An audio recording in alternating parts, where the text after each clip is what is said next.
Raising a leader, helping your child to become a successful adult. It's been said that the best gifts a parent can give a child are roots and wings. Not toys, not video games, not Disney World. The best gift a parent can give a child is a solid ground to stand on and the skills, the ability, and the support to become a fully functional and independent adult. It's simple. It's just not easy. So it only feels hard though, but it's short-term pain for a long-term gain. So short-term, you're going to have these little battles, you're going to have these little boundaries that you set up and expectations for the child. But what's going to happen is long-term, you're going to be building upon the foundation that you're setting every day. So it's a short-term pain for a long-term gain for you and also your child. So the goal is to help raise a successful adult. And there are 4 secrets to raising successful adults, and I call them facts. F stands for follow through. A stands for a path. C stands for confidence. T stands for team. S stands for support. So let's talk about follow through. Today's society, focus has become a diminishing commodity. It's becoming very difficult just because the way the media is, the way we're kind of programmed to see things in short pieces. There's a lot of, I call it the squirrel syndrome. So dog sees squirrels going along, squirrel. From the movie Up, you may have seen that. But it's the squirrel effect. So focus is the ability to keep your mind, your eyes, your ears, and body all on a single task. If we can do this, we can accomplish many great things. Oftentimes, our eyes are on something, but our ears are someplace else. We want to keep our mind on something, but something catches our eye. We have our mind, ears, and eyes focused on something, but all of a sudden our body is twitching, and it's just taking away from that focus of that single task. So focus is one of the main things for follow-through. Perseverance. Perseverance is the ability to keep going. Just keep going no matter what. If you've got a goal, if you've got a vision, if you know where you want to get to, then perseverance is the ability to keep going. Perseverance. In our art, that's the fundamental building block of everything we do is perseverance. And perseverance is the ability to stay focused for an extended period of time. Perseverance means staying focused even when it gets tough. So sometimes it's going to be distracting. Sometimes you want to go here, go there. There's things that emotionally you want to go do. There's things that physically get in your way. But you got to keep staying focused even when it's tough. So in our art, as I mentioned, there is something we call the nin. It's a Japanese character. And this is what it looks like. So the top part of this symbol means tool or blade or weapon. The bottom kanji, the bottom character, means heart or mindset. So when you put the two together, it means with the proper tools and the proper mindset, I can persevere or win. So the nin itself can be translated as perseverance or patience. And patience is a skill, it's a quality that we need to cultivate. It just doesn't happen. We have to actually practice and build that habit of patience and perseverance. And that's what we do in our school all the time. We're focusing on how do we get a goal, how do we stay focused on that goal, and then how do we stay on track with perseverance to make that goal a reality. So also, we know that good parents know that anything that is worth attaining takes time and commitment and support in the process. So parents who have raised successful adults have told me over and over and over again that, you know what, it took a lot of time, it took a lot of commitment, it took a lot of follow-through on my part, making sure that I stayed focused on my long-term results and goals I was looking for my child, and then also to make sure that I was supportive of the process for them going forward. So I was supportive of my spouse, I was supportive of my child in what they wanted to do to become who they wanted to become, but also on the process of setting those boundaries and expectations. So good parents know this. So the ability to follow through is probably the most important part to help your child become successful. Follow through is, again, becoming a more and more diminished commodity or diminished characteristic in our culture. So follow-through is incredibly important. A stands for a path. So successful people have a path, and they stay focused on that path. So the path being, I know where I want to go, I know where I want to get to, I have that vision of who I want to become and what I want to accomplish in my life.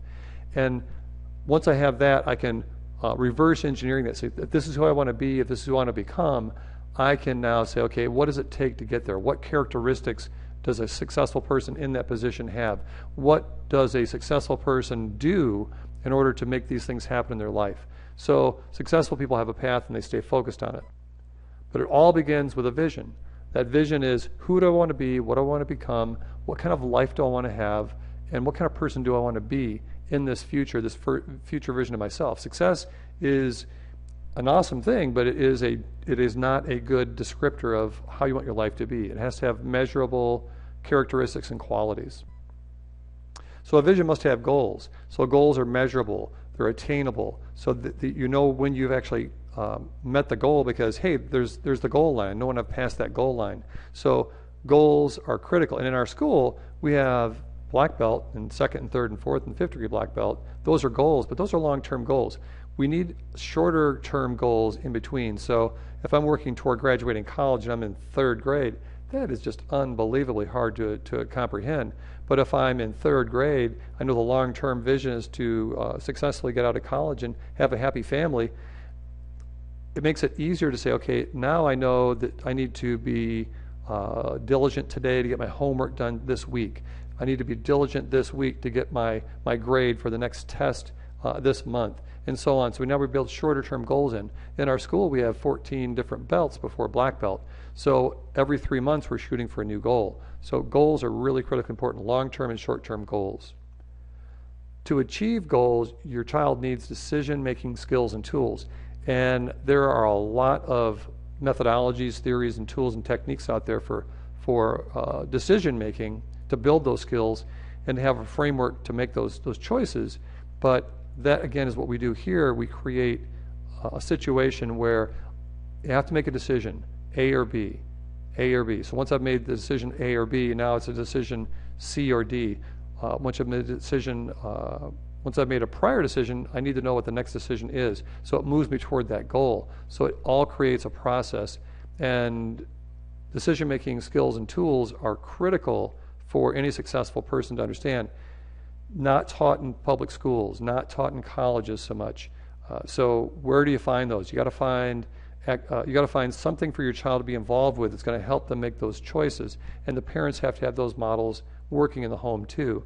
So again, we help parents and families learn those tools and techniques to help make better decisions. The next one is confidence. Confidence starts with self-esteem. So self-esteem, how do I view myself? Do I think I'm valuable? Do I think I deserve things? Do I think I'm worthy? These are all things that you would hope that your child knows. But the honest truth is there's so many things that are pulling away at that self-esteem and that self-image all the time that are outside of our control. Their friends, siblings make it difficult to have self-esteem sometimes because there's inner dynamics within a family. Children, parents, but also now you go to their friends. The friends have their own agendas. The schools have their own agendas. Media has their own agendas. When you look at the media, we're comparing ourselves against unrealistic models and goals. So how can you be tall and thin and athletic and wealthy and have lots of friends? If that's the measure of success, that's an amazingly hard thing to pull up to. So we want to make sure that we know that, first of all, it starts with me. I am okay, I am perfect as I am, and that everything else above that is just making me better. So you got to start with self-esteem, and that's one of the things that parents need to do with their children, is to help them know, yes, you are perfect. Your behavior or your results may not be what I want to have or what you want to have, but we want to make sure that the child knows that they are inherently perfect. Now let's just work on behaviors, habits, and results. So one of the ways we do this is with earned wins. So if we have some goals, if we help the child create some goals, then we can help them move toward those goals.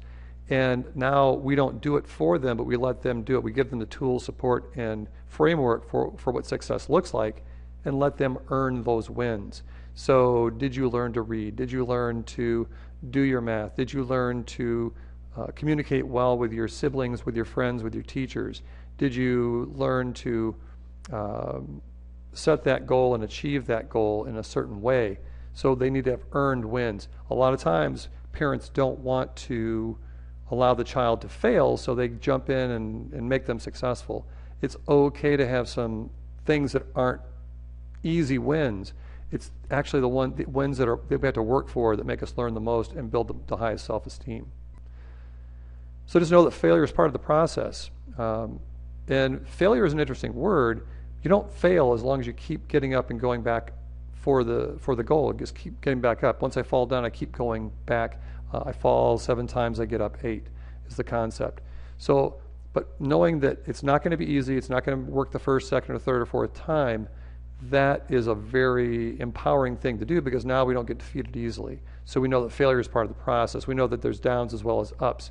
We want to celebrate those earned wins when it's an up, but we want to support them and say, yes, this is the process and you're doing fantastic as we go through this, the low valleys.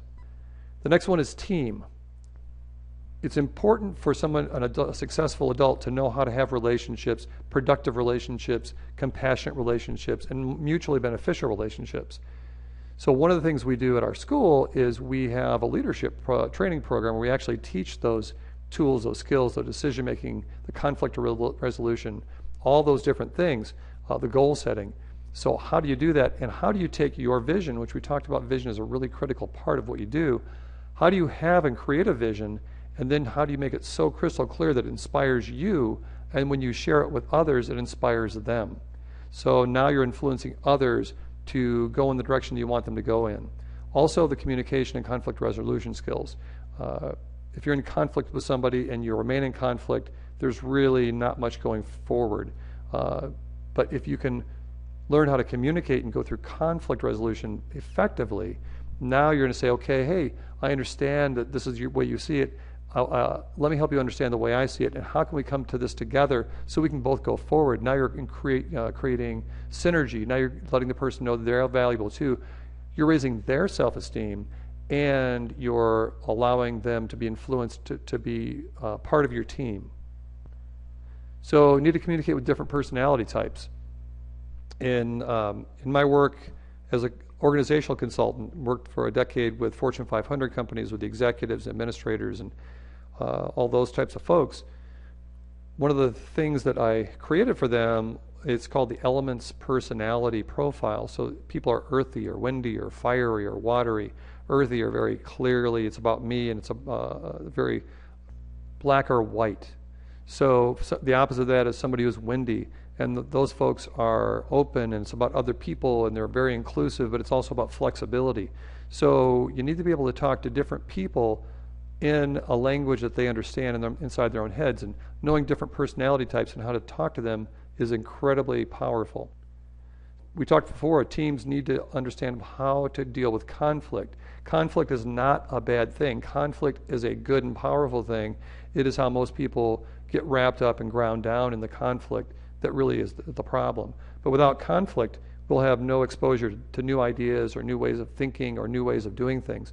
And conflict often gives us the impetus, the motivation to actually get up and do something about that and mutually work together to find something that's going to motivate us both and get our results that we're both looking for. Part of being a leader is knowing, how do I get support? So if I'm trying to create something in my life, how do I get support of people to do that? As a parent, you can really show that by helping your child ask better questions. Not just, hey, can you do this for me? But this isn't working, and I'm not sure how to make this happen. This is what I'm doing. What am I missing? This would be a great thing for a child. Wouldn't it be great if your child walked up to you and said, hey, this isn't working. I'm not sure what's going on. I've tried this and this and this. I'm looking for some other way of looking at it. Oh my gosh. We have children that do that because they know how to get support, and they see us asking the same things. In class, we ask them, hey, we're doing this drill in class. We tried it this way. What would you think would be a better way to do this, or a different way of doing this? And then we integrate that. Now we're getting support, and the people know that they're supported. This is a very critical thing for your child to know is, hey, I don't have to do it all myself. I can get other people to help and support me in doing that too. This leads to how to create networks and alliances, because if you want to be a successful person, you need to have a very strong and loyal and motivated team around you. So how do we do that? In our classes, we help people network. We help people, meet new students. We help them understand how other people might function in different situations. So now we're getting the support and building those alliances of people who are like us, but also people who might be different from us, and those are the ones that really can create value in our lives. So with your child, help them create networks and alliances, because their self-esteem is so high, they can reach out to other people and make those networking connections. So you, the parent, are also part of the team. So sometimes parents feel like they are the person who needs to control the child. Other parents look at themselves as they are the person that needs to be the best friend and confidant of the child. Well, actually, those two things are almost true. You are part of the team, and every team has a role. So knowing your role in the family in relation to your child is critical. So some roles in teams are gatekeeper. So now if 3 people are talking, how do we make sure that the 4th person actually gets heard also? So this is a very important part. Somebody is the scribe and another role in the team. So as we're getting ideas, somebody's writing these things down. So sometimes you want to be the gatekeeper. Sometimes you want to be the scribe. Sometimes you want to make the child be the scribe. Hey, we're doing this thing. We're trying to figure out a new way to doing things. Going on vacation, you're the one's going to write down our different ideas and what we want to get out of this event. You, the parent, need to know that you're part of the team, and also by role modeling, the child is going to see that, you know what, they're a part of the team, and their role in the team changes sometimes too. So this is what I call the facts: follow through, a path, confidence, team, and support. If you do these 5 things, learn to do those well, you will have an amazingly successful adult when they grow up. And if you do this well, you'll have a lot less revolution and rebellion as the child goes forward, because now they're not rebelling against somebody that's trying to control them. They're actually getting connected with other members of their team who are helping them grow. It's a very powerful way of looking at it. Support. So support is what we've talked about before. Just be there for your child and make sure that that they have what they need, and that all these guidelines are there, and that you know what your role is. So as a parent, if there are other siblings, you need to make sure that the other children know that we're a part of this team, we're all part of the team, and our team roles change. Additionally, you may have extended family, aunts and uncles, grandpas, grandmas. They're part of the team, part of the family also, but they need to support your children too. And sometimes they don't agree with how you do things. You need to be the gatekeeper for your family and make sure that, you know, we love you, we love the extended family, grandma, grandpa, aunts and uncles and cousins, but this is how we function, and I'd like you to respect that. So it's a little bit of an education for your family and your extended family also. You need to make sure that the support of their schools is in place. So, you know, go to PTA, PTO meetings. Make sure you go to parent-teacher conferences. Make sure you talk to their teacher and let them know that this is how you function and this is how you want them to function with your child. And as much as possible, get them on board with what you're doing. And look for activities that do more than just give them physical activity or mental activity. Soccer is fine, basketball is fine, baseball is fine, football is fine. All those things are fine, but mostly what those focus on are physical attributes, or how do you function in a hierarchical structured team. You need to find something for your child to be involved with that actually gives them the opportunity to function as a team, to build their self-esteem, to learn these tools and techniques. And that's one of the reasons why I think that martial arts, particularly our school, is an effective, very powerful choice from that, because we consider ourselves an adjunct to the educational structure. We are filling in some things that the public schools and colleges don't offer in these life skills, these leadership skills, these goal-setting skills. Actual sit down and talk about the tools, not just punching and kicking. So whatever you do, find something that's actually going to get them these successful life skills that you need for your child. Help your child to have the best opportunity to grow and be a successful, productive, self-sufficient, and happy adult. So make sure they have the facts. Facts, again, are follow through, a path, confidence, team, and support. So we've helped thousands of families to raise their kids to become successful adults. Got a lot of experience, almost 20 years in doing this. And I'd love for you to come over and help us, let us help you raise your child to become a successful adult and help give you the tools to make that a better, easier proposition for you. So make sure you visit our website at quest-martialarts.com, or better yet, give us a call at 734-332-1800, 734-332-1800, and schedule a free introductory lesson. So we are looking forward to helping you just as we help thousands of other families. So give us a call today.